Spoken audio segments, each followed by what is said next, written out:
All right. Good morning, everyone. Thank you so much for taking your time out of your day to join us.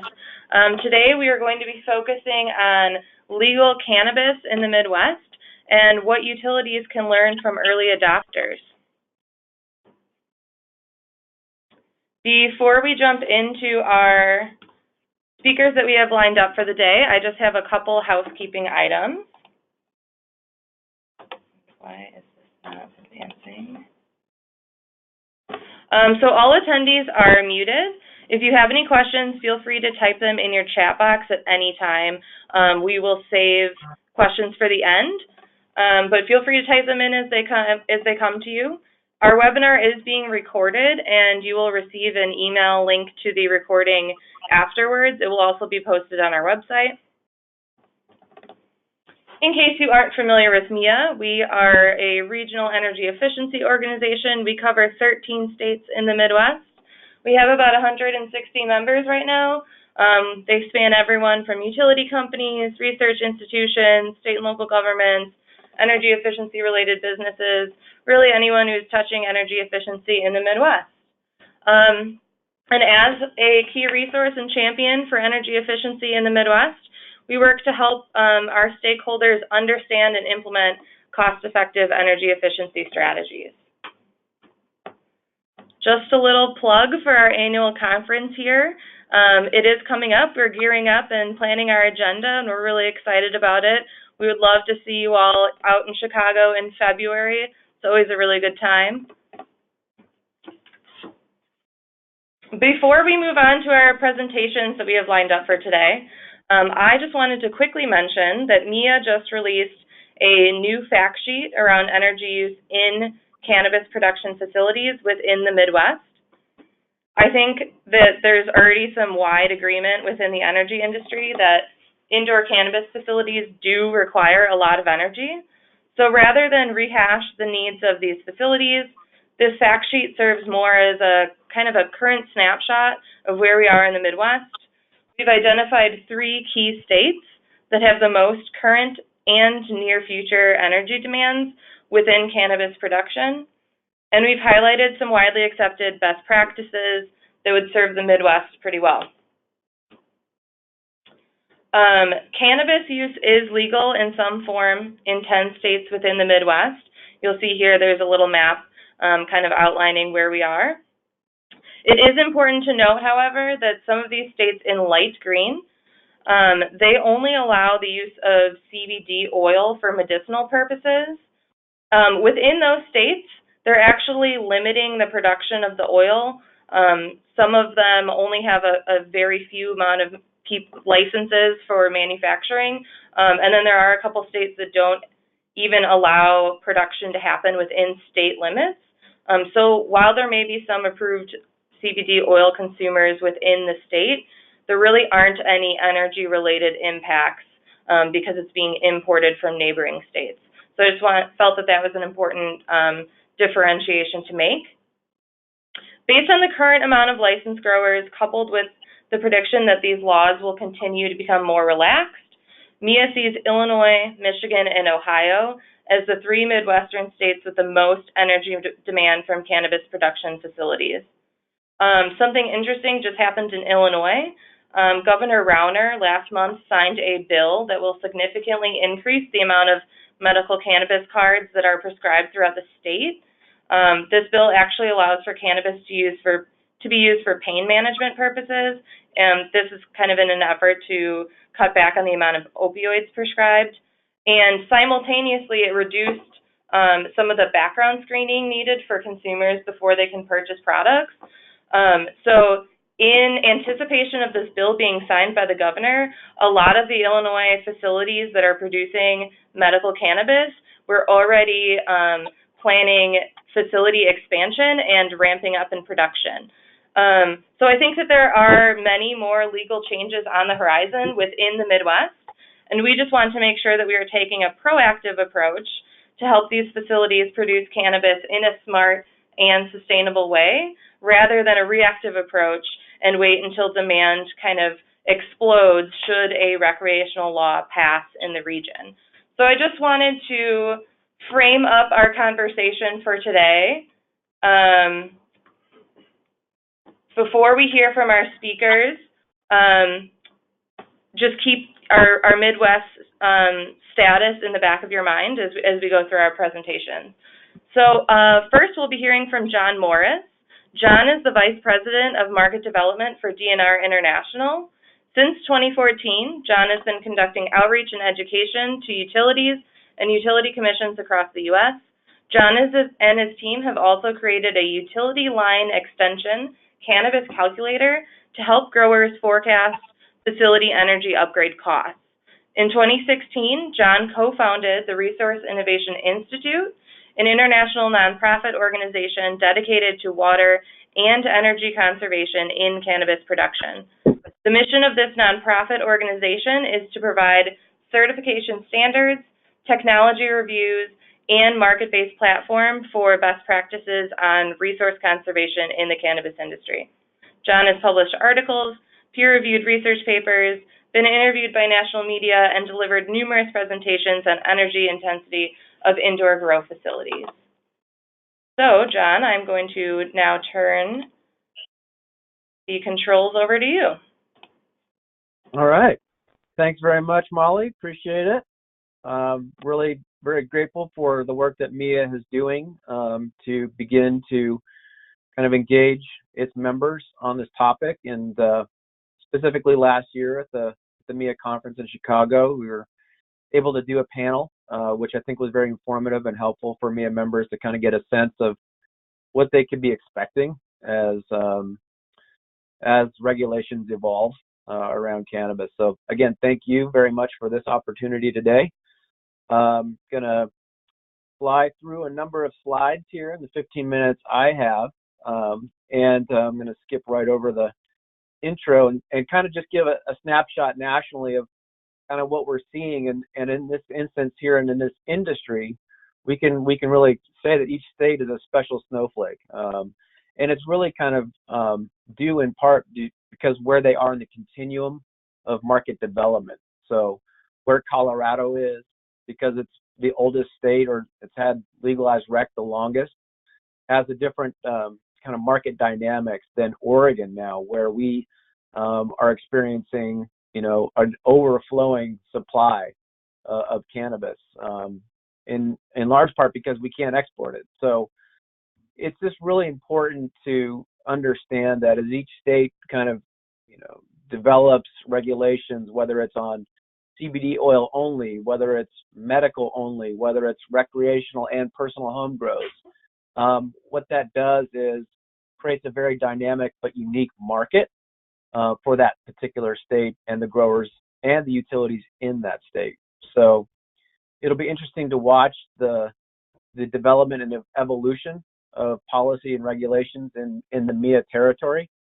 And Sam and Eric will be able to provide not only good information on policy and what to expect, but also some ideas of what we're seeing real time in grows. So with that, I'll move to my next slide here. Bear with me. So basically what we're saying is the case has been made and the data has come back to show that yes, putting plants in buildings at scale creates a large energy impact. So I don't think anyone on this call, any of the speakers are really going to belabor that point. I think it's been proven. There's a number of articles. There's a lot of research that's been done. ACEEE is also very involved in helping kind of articulate the energy impact. So we're not going to spend a lot of time on what that is, but we do want to kind of focus more forward-thinking strategies about how to address those energy impacts in grows. This is a picture here of a medical grow in Portland, Oregon, right by the Portland airport. And basically this grower was stacking cards and they were trying to, maximize the yield based on the number of plants that they were allowed to have. So kind of hard to tell here, but certainly not a systems approach to this grow facility. This is what we call snakes on the wall with cords coming from every which direction. Hard to tell here, but at the bottom of every bucket is a fan. There are 1,000-watt lights that were going to be hanged from the ceiling for each plant. And this grower certainly was not interested in LED solutions. Primarily, they were looking to find lights that would give them 3,000 watts per lamp. So we want to kind of help our growers and our members move from that approach really to more of a system design. This is a grow facility in Oregon, out in Hillsboro, and it was built and designed by GrowTech, an organization that has been doing facility design for 10 plus years for cannabis specifically. Here you'll see the Fluent Spider Light system. You'll see a much more comprehensive approach and a systems approach that right sizes HVAC, right sizes lighting to really kind of reduce the energy impact. So we want to kind of help the industry evolve from the image that you see on the left to the image that you see on the right. And that's being done today by folks like Eric Stearn on the ground with Cultivate and organizations like the Resource Innovation Institute to establish best practices for our members.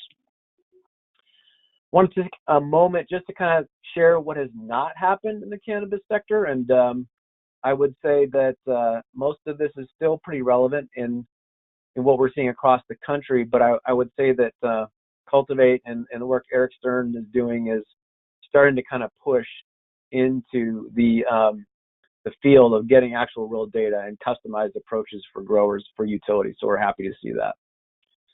And again, pilot programs customized for cannabis growers. Obviously, what I would say to the MIA membership, if you're a utility in a state that has medical rec or medical grows that are allowed, start today, start yesterday. Those are organizations and companies that are trying to run a business. They have energy as 40 to 50% of their operational costs, and utilities can help them. So I would say the opportunity is now for utilities in the Midwest to start working and developing a network of medical growers and understanding kind of what their needs are. There are not any baseline studies that are segmented by building type. And that's really, in the short amount of time I have with you today, the key thing I want to leave with the members here on the call are the great diversity of buildings that are being used. We're not going to talk about outdoor grows today. We're going to talk about indoor. So I've brought images from a variety of different grows that we've been at and seen, and it'll be really important for you all to recognize that there are a lot of different ways people can grow, and they all have significant energy impacts. Have not seen a significant uptake on LED lights at a national level, and I would say that today we're probably 2 to 3% of all growers using LED technology today. So I want to ensure that people on the phone do not walk away from this call with the idea that LEDs are a silver bullet, and that we recognize that they can have an impact, and that there are manufacturers that are really focusing their technology development for cannabis specifically. But there are no today horticultural lighting specifications that have been formally published yet. We're working on that through the Design Light Consortium. But right now, it really is a challenge. And growers are expected to use manufacturer performance claims, and that can be a little bit dicey. So we need to recognize that LED adoption is not widely done today yet. There is not really an increase in awareness for growers of the energy impacts of grows. Again, the work that Eric's doing, the work that Sam's doing, the work that RII is doing, all kind of pushing that awareness up. But generally speaking, least cost is a primary driver for growers today. And so they want to get these facilities built as fast as they can, as cheaply as they can. And historically, they've been able to pay that utility bill, so energy efficiency is not top of mind. Increased education is needed for growers on how to navigate the utility hookup process, and we'll talk about that a little bit later. Also, we're seeing growers talk about microgrid applications. They're actually a little bit more risk averse than utilities in terms of risk and the threat of crop failure. so microgrids to keep their facilities up and running in terms of when everything else is going down around them, has millions of dollars of revenue implication if crops are lost. So microgrids are something they're interested in. The next portion of my time is going to be spent just kind of quickly showing you images of different grow facilities. Residential grow operations, especially in states that have medical, this is where it's being done. Medical growers use residential sites to grow cannabis, and this is probably a more significant threat to utilities than the large warehouse. So this is an image of a number of lamps that were pulled out of the basement, out of a home, and those are the buildings that are creating the most stress on the utility transformers. They're running the amps on these homes at maximum capacity around the clock, and those transformers are not set up for that.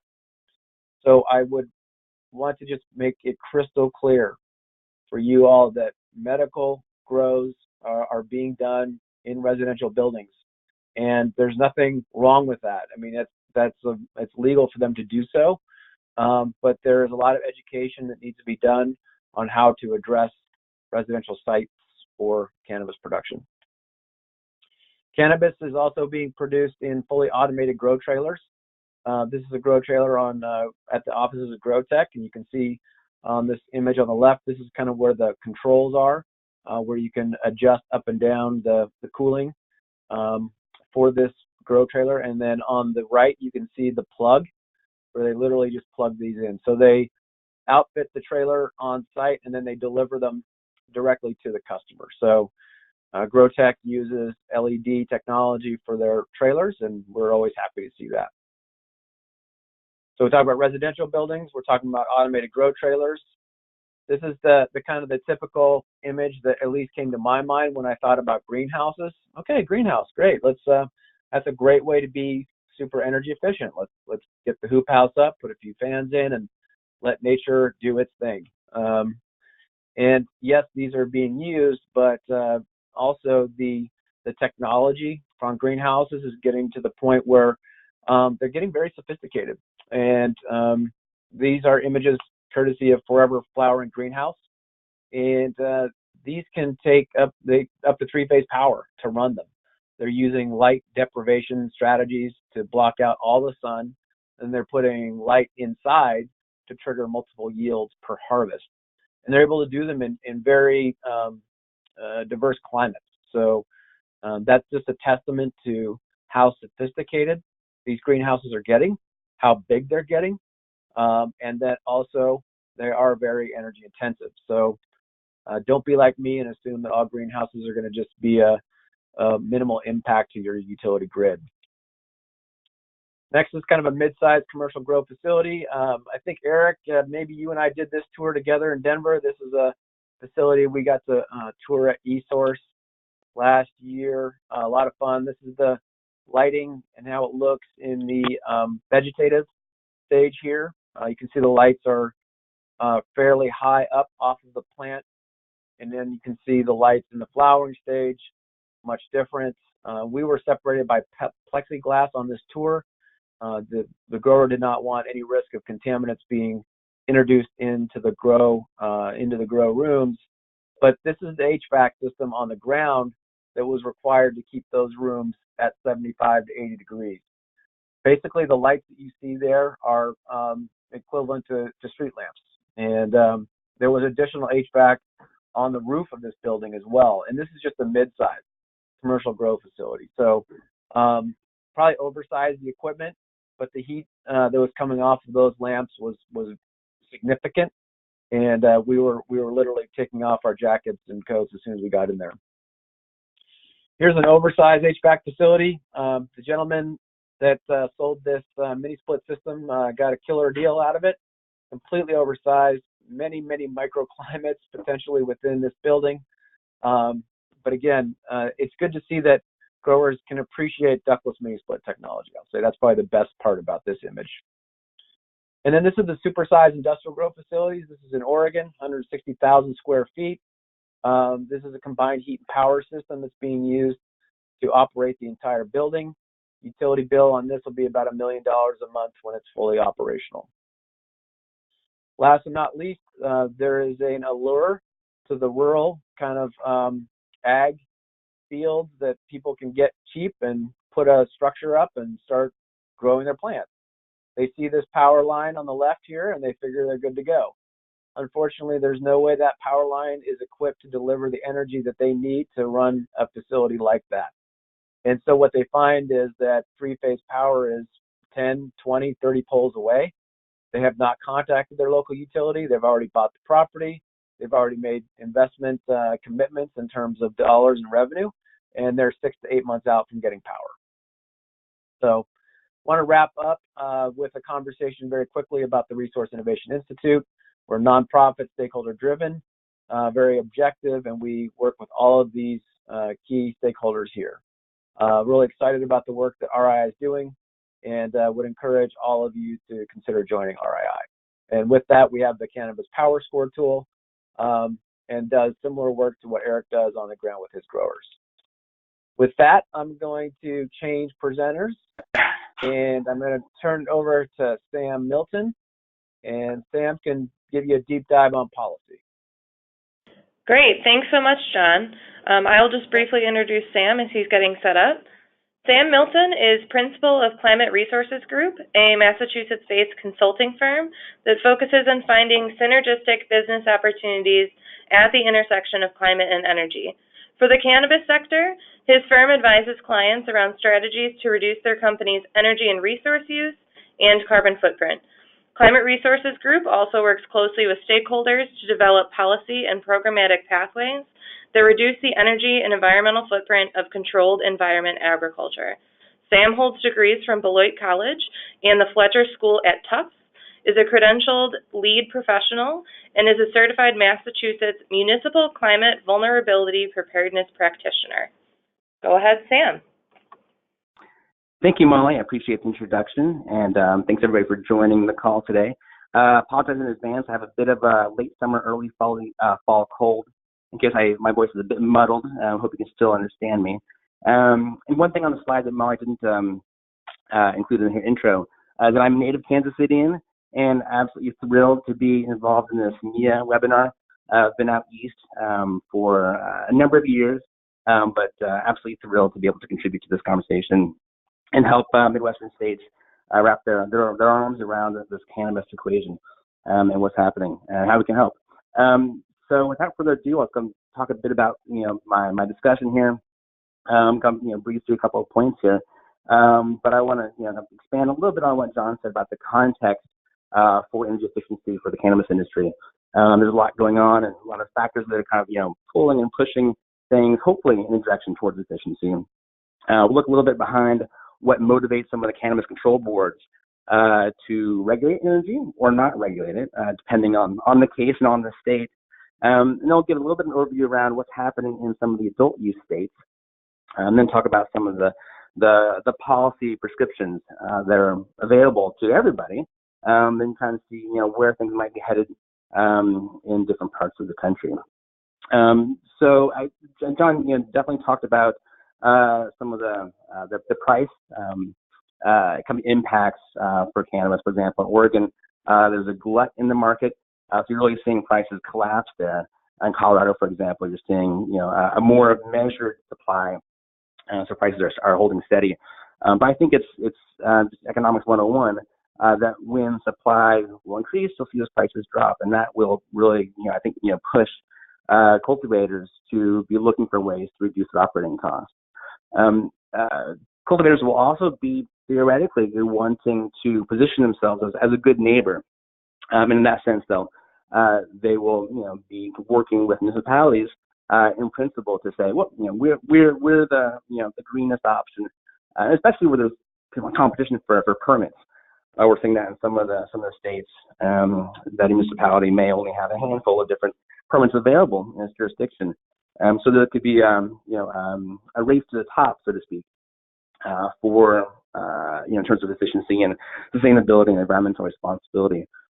So we're seeing that a little bit, and again, some of the permitting challenges that that cultivators are experiencing. It's on the other side of that coin, where there is opposition to the prospect of cultivation facilities in a municipality, you're seeing some growers saying, "Well, listen, we can do it a little bit better. We're not going to be the the problem child that you might expect from a cannabis cultivation facility." So energy efficiency plays into that. And again, innovation keeps happening in this sector, like any other sector. I was at a cannabis conference, last year.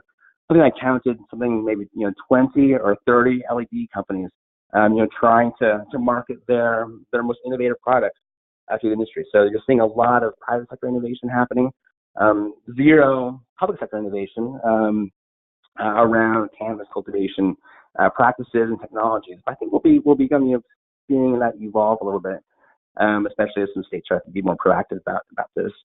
And finally, customer preferences, I think, are going to be something that we'll be seeing as the market, especially in adult use states, really starts to mature, and as there becomes more choices for consumers, that might be inclined to vote with their pocketbook, and choose facilities that are more energy efficient. So that's kind of the push side. On the pull, the policy pull, you're seeing some regulators saying, and this is a very small case. We'll talk about some of the states overall, kind of how they're approaching this. But in the states that are thinking about this, I'm thinking Massachusetts in particular, where I'm based, you're seeing the state government, you're thinking about carbon emissions, thinking about air quality, water resources, and some utilities I hear are thinking also about, all right, we have these energy efficiency targets. How can we work with cannabis cultivation facilities to help us get to those? Because there's so much opportunity for reductions in energy use. Utilities kind of see this as a really compelling market. And then finally, John spoke about grid congestion, especially in the residential sector. And thanks, John, for mentioning residential grow operations. I think those are definitely an underappreciated and underestimated area that I think utilities would be wise to focus on.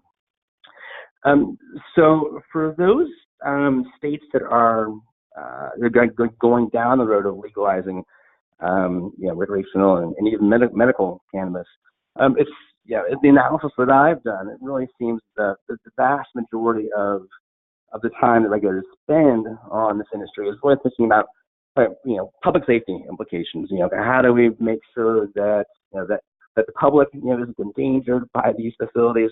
That the product created by these facilities, the cannabis flower or the edibles, doesn't get into the hands of people who shouldn't be consuming them, namely minors. And then just get into the flow of setting up an industry. So what are sorts of things that that industry needs to do in terms of thinking about where the retail establishment should be set up, where different license types, this sort of thing. And then finally, energy and carbon. In some cases, Massachusetts and California, namely, really exclusively, they're thinking a bit about energy and carbon. And there's they're taking baby steps. But even in Mass, it was really an 11th hour issue that the commission took on. And you can imagine how the priority has been on other things. So a quick little overview here in terms of what's happening in adult use states. And I focus here on adult use states, which is recreational, in other words, because the impact to the energy grid, I think, is most prominent, where, of course, you have bigger markets. So, this is a quick snapshot. But, really, I'm not going to go down these state by state. But Alaska and Nevada really have zero regulations on their books for energy efficiency. Not much going on out there. Oregon, was one of the only Western states to kind of actively ask for cultivators to disclose their energy use in their applications. And they've provided some tools for growers to help them calculate their energy forecast, which is really good. Colorado on a statewide level hasn't, as far as I know, asked growers to do anything around energy efficiency or energy use. But the city of Boulder and Boulder County has a really innovative, policy where they're asking growers to pay 2.16 cents per kilowatt hour, I believe, that goes into a fund to offset the carbon impact, which is really unusual. In fact, that was a very kind of early policy instrument that hit any cannabis state. So that's quite interesting. And then California and Massachusetts, presumably two of the most progressive states in terms of energy efficiency. Just completely different approaches. California has been studying this issue not quite to death, because I think it's still alive and going. But from the earliest days, California really thought, what's going to be the impact of this industry, in the state's energy consumption? What's the carbon impact?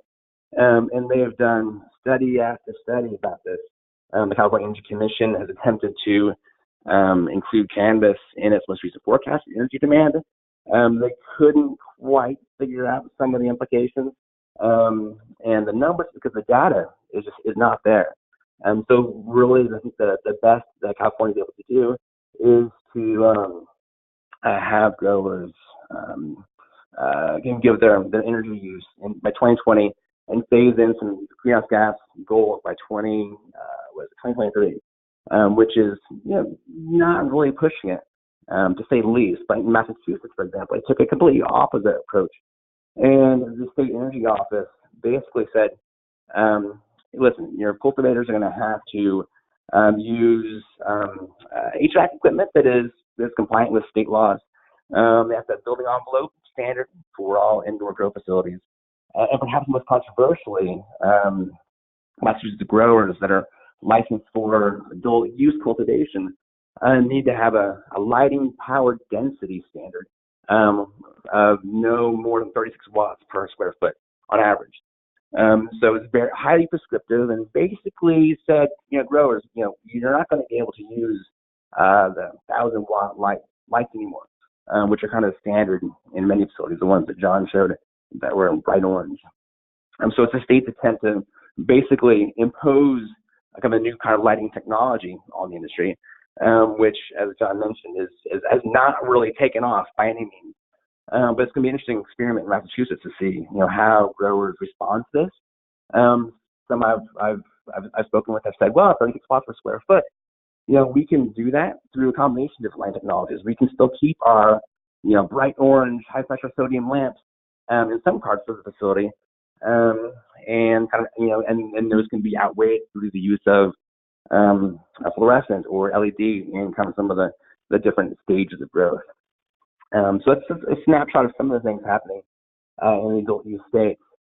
And thinking about what's next, what can states really do next to advance energy efficiency? Well, one is building energy codes, of course. That's nothing new. It's been around for a long time. But it's a kind of new approach for cannabis, because there haven't been a whole lot of code issues addressed in the industry. One thing to think about is that codes designed for most commercial building types are not really appropriate for greenhouses or for cultivation facilities. And so code development bodies and advocates would be well served to work with industry experts to develop model code language. Same with equipment standards. Most equipment standards that what could be applied come from other commercial industrial applications, not for grow operations. So that's something that really needs to be thought about. Energy transparency is something that, of course, Oregon has done, thinking about how growers can better announce what their energy use is going to be. I think it's important to help benchmark what they're thinking about.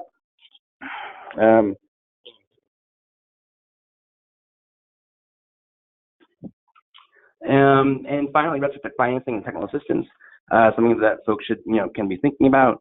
Local zoning and permitting is something that, some local municipalities can really be doing to help growers think about how to zone better for operations. And finally, utility programs can be better served to help get the growers to be focusing more on kind of what sort of efficiency standards they should be working on. Finally, some stakeholders and resources that have been working on this area. The ECEEE has been focusing a bit on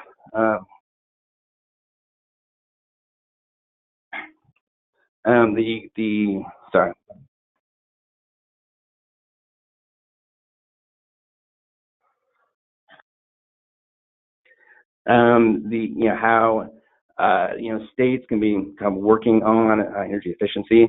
ASABE has been thinking about what are some of the standards for LED lighting horticulture applications. ASHRAE has been thinking about how to tackle process loads for cannabis cultivation. And apparently recently, the ASHRAE 90.1 committee considered addressing lighting for cannabis facilities in the 2019 version. The DLC Lighting Lights Consortium has been thinking about what sort of requirements would enable high-performance horticultural lighting products to be qualified on new DLC horticultural lighting quality product logo. The RII, Resource Innovation Institute, as John mentioned, has been doing a lot of this sort of work. And I'm working directly with them in Massachusetts around a roundtable to help engage people who are working in this in terms of utilities, growers, energy efficiency kind of advocates, and equipment providers to help them think about what are some of the best policies moving forward. And finally, because numerous university research centers are also being thinking about how kind of indoor growers, typically not cannabis, but for leafy greens or tomato growers, what sort of technologies can work best in those instances. So thank you so much for your time. Please feel free to contact me anytime with this information, and I look forward to the discussion. Thanks. Great. Thanks so much, Sam. If you could go ahead and change the presenter over to Eric. Our next presenter is Eric Stearn. Eric is a co-founder of Cultivate Energy Optimization. He currently serves as the company principal. At Cultivate, Eric works with utilities and local governments across North America to create and implement new energy efficiency program designs and models to successfully engage and achieve results within the cannabis cultivation industry. Cultivate currently administers several of the country's first large-scale cannabis-specific utility energy management programs. Prior to forming Cultivate, Eric worked in a variety of national senior management roles for several large implementation firms and a subsidiary of NREL, as well as serving as Colorado's Residential Buildings Director and State Weatherization Program Director under Governor Ritter in the Colorado Energy Office. Eric holds a BS in Civil and Environmental Engineering from UCLA and an MBA from the Daniels College of Business at the University of Denver. All right, go ahead, Eric. Thank you, Molly. Can everyone see my screen? Okay, Molly? Yep, we can see your screen. Great. And this is actually, appreciate the invitation today. This is timely. We're at the Rocky Mountain Utility Exchange right now in Aspen, Colorado, with another couple dozen utilities also talking about cannabis programs. So it's exciting to see the conversation being had in several places around the country and ideas being shared. So just for the sake of time, I won't go longer than 10 minutes. I want to make sure we reserve space for questions and things like that from the group today. We have been running cannabis programs for utilities. See if I could change my slide. There we go. The past couple of years, target more than 800 cannabis growers, mostly indoor across the state of Colorado. And we figured the best use of time today would be just to share some lessons learned and approaches that we've used in both putting the programs together and, more importantly, implementing them. We are a feet on the street, boots on the ground type of organization. We get into grows, we analyze equipment, and we help cannabis cultivators engage with their utility, identify opportunities, participate in rebate programs, things like that. So for those that haven't looked at a lot of energy use graphs from the cannabis cultivation industry, it's really, we call it good load.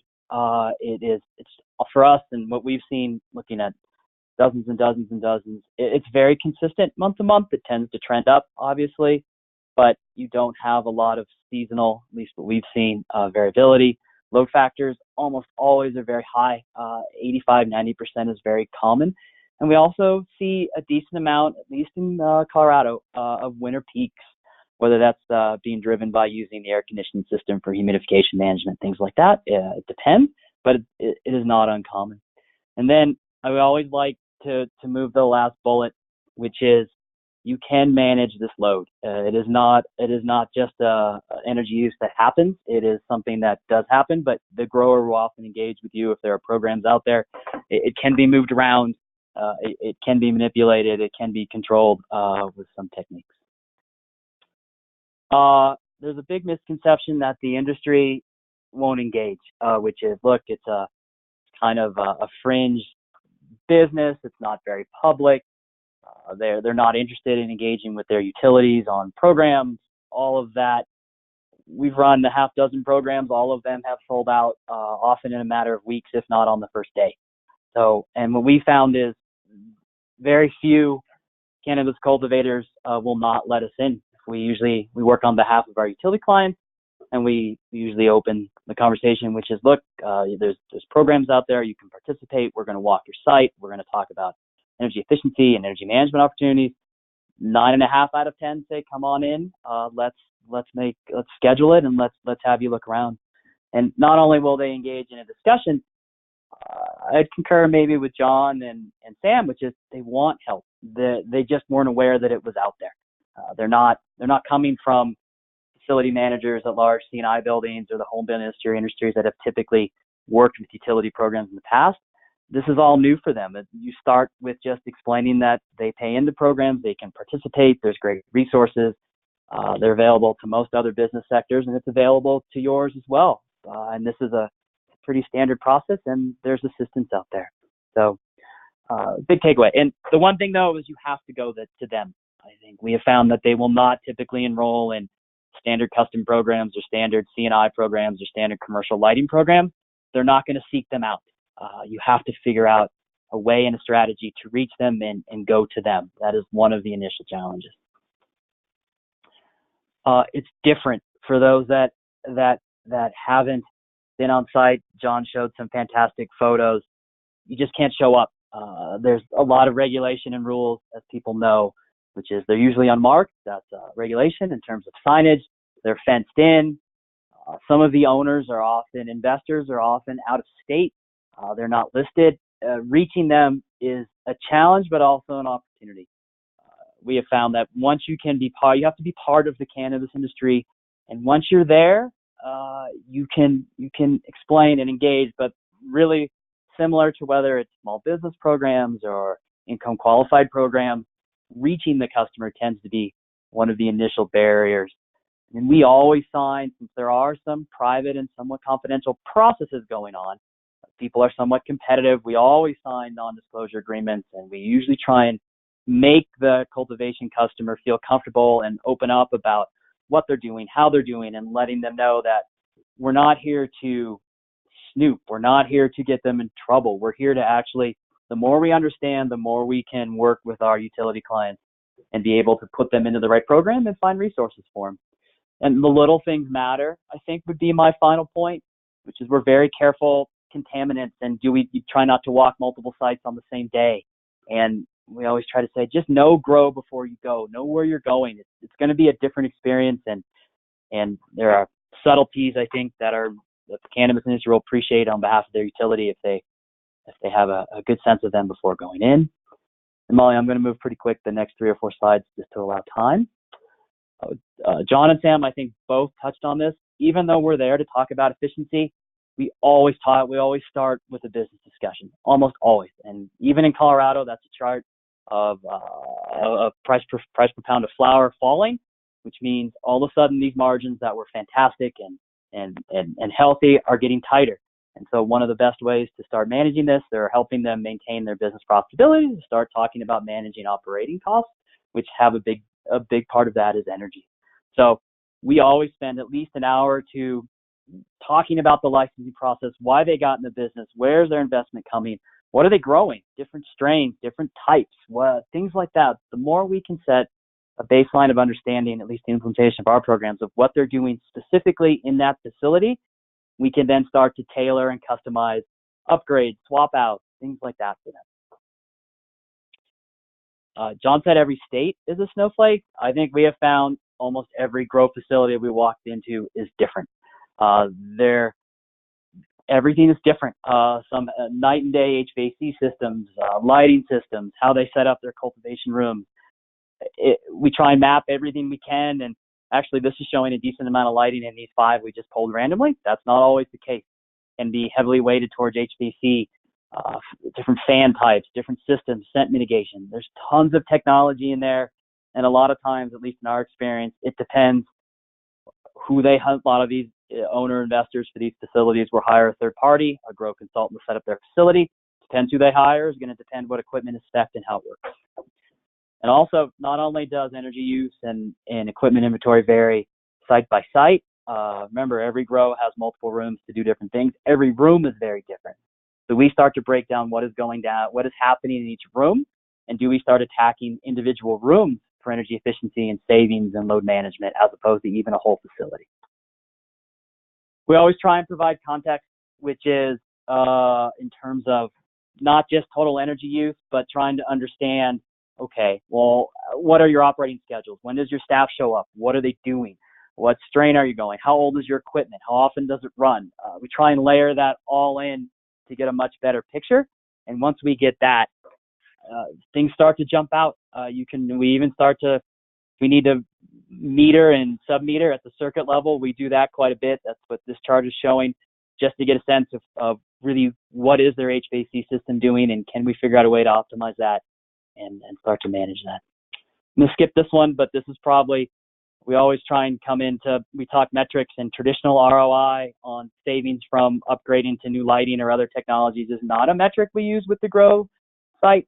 Remember, we have found that whatever their allowance is, they're going to use it. And so if you actually can help them manage their energy use better, it means they're going to be able to produce more product. And so they may always hit their maximum amount, but if they can figure out a way to get their yield, their production use per kilowatt hour down, you really have an interested participant in your future program. And then my last point, trade partners really matter. We have seen programs initially struggle when we just kind of flip over. Say we have a nice, healthy lighting vendor list with 100 lighting companies that have always provided lighting resources to our traditional programs. Those aren't all, some of them maybe, but most of them aren't specific to cannabis. We need to find, John alluded to this, the right companies that offer horticultural specific solutions and get them in the game, whether that's people that have control systems or people that have specific lighting solutions. Bringing those vendors to your cannabis cultivation customer is going to do wonders, because they might not even know who they are, but we try and find them, almost make a subgroup within a traditional group of trade partners, and get them engaged with the cultivation customer. And finally, this is Denver. This can't be more than 10 miles in diameter. Those are all grow facilities, more than 400. They're all indoor. They're all big warehouses. So whatever happens in your state or your region, I don't think these maps are uncommon. Again, I haven't looked too much at Portland and Seattle and even the exciting things happening in Massachusetts, but you can see the density. They're all right there. These are all Excel customers. This typically is 4% of retail sales in Denver alone goes to cannabis cultivation, has been the numbers we've seen. So Molly, I hope that helped. I appreciated the time today. Maybe I can transition control back to you. Absolutely. Thanks so much. Sure. All right. Great. Okay. So I encourage everyone to type in any questions that they may have in the chat box. I will read them out loud. I'll give you a couple minutes to do so.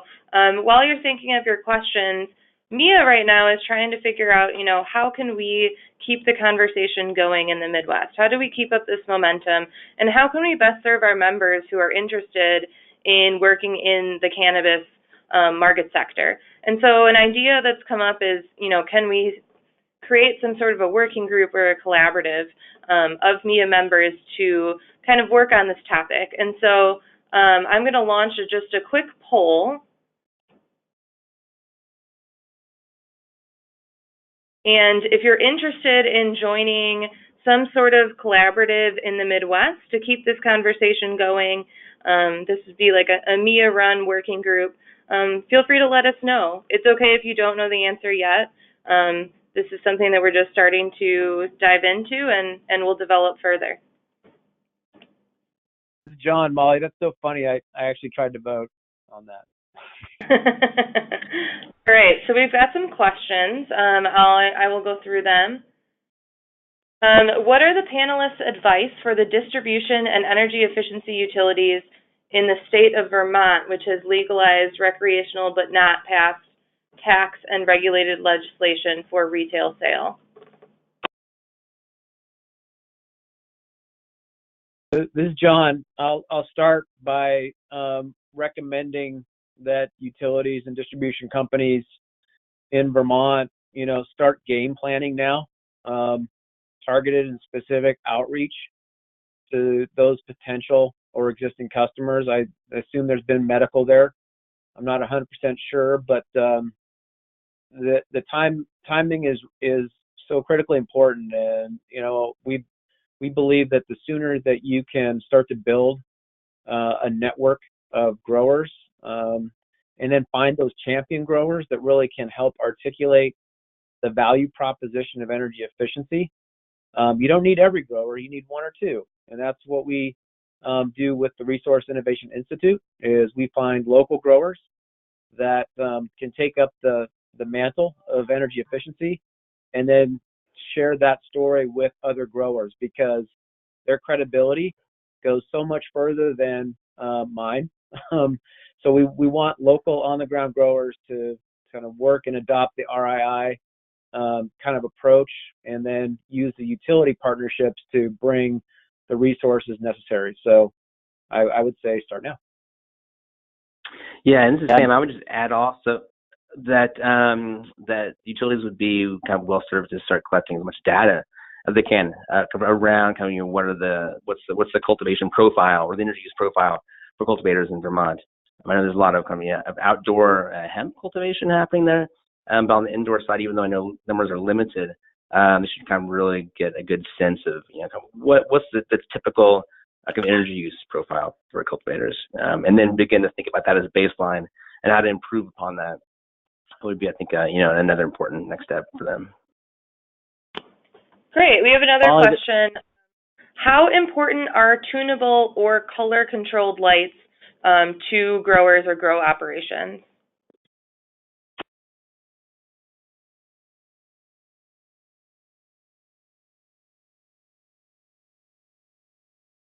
Eric, you want to take a stab at that one? No, I think that's a great question, and I think we have a few lighting engineers in our team, and that might be something. I don't want to just guess at an answer. I think it's a really good question. Molly, we could even have some follow-up. Something like that, let's really vet and provide a real succinct answer back to the group would be my preference. Yep, we can certainly do that. I really appreciate, Eric, you're being transparent. And I didn't volunteer an answer because I don't have one either. I mean, I could make some assumptions about tunable controls on lighting, but for every example I could provide of a grower that likes that, I could provide another grower that wants, again, 3,000 watts, full blast. Yep. So we don't know. But these are good questions. A lot of these initial utility programs throughout the state of Colorado has been, what do we need to know? And so we list things like that. Let's go find the answers to these 20 things. And so let's go engage 50 growers and let's find out, as opposed to trying to guess at the answer. I think the best way is to put stuff like that out there. Go find out the answer, and once we document it, then we can design around those results. Great, thanks so much. So another question came in. Lots of talk about lighting and LEDs, but I suspect ventilation and dehumidification issues are also a big issue for cannabis growers. Is this true? Absolutely. This is Eric. We spend most of the programs and opportunities we try and put people into are exactly that, HVAC related and humidification and humidity management. And then on the lighting side, we always try and encourage growers love to test R&D. I mean, they're scientists, they're creators, they're innovators. And so we maybe come in and get results from HVAC and humidity management and control systems and all these great things. That's where the numbers may lie for us. But we encourage them to try some LEDs or new lighting setups and just, they have 20 rooms. Let's set up an R&D room and partner with your utility to do some of that testing. Let's measure results through 1, 2, or 3 grow cycles, and let's compare. Growers are almost always open, at least in my experience, John and Sam, for something like that, and it's a great way to prove it. I think they've invested a lot of money in building out their operations, and they know they're working, and so making a big full facility change, especially in lighting, can be a risk. But if you can prove it to them, you're gonna have success with larger scale adoption, at least in my experience. Yeah, and I would definitely agree with that, Eric. And only add perhaps that kind of, as growers think about experimenting with lighting, it's almost never a case of kind of swapping out the high pressure sodium with LED and expecting the same results. So some of I think John mentioned this, kind of the first wave of LEDs to go through the cultivation industry were largely a bust because folks didn't really kind of know how to grow with them, because you do need some specific approaches to LEDs that you would have otherwise from HPS. So kind of thinking about that, how the HVAC fits into a system under LEDs, I think is just as important. You have to change that. Nutrient levels also may need to be changed. So it's really, I think it kind of gets to the point that we really need a holistic approach to how these facilities work, as opposed to just a component by component sort of prescriptive approach, which we've been seeing, unfortunately, kind of in some policy discussions. Okay, and I think we have time for one last question.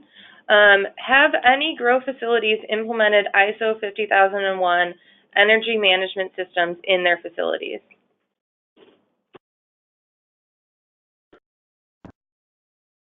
Not This that is I've Eric. seen. I haven't seen it either. Doesn't mean it's not out there, but I haven't come across with anyone with that kind of ISO certification.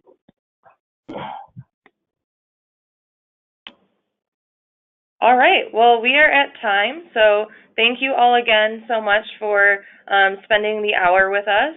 As a reminder, this webinar was recorded, and you will receive a link and a follow-up email in the next few days. But feel free to follow up with me if you have any additional questions. We'd love to keep the conversation going.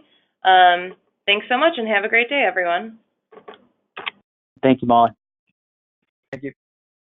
Thank you, Molly. Thanks, everybody.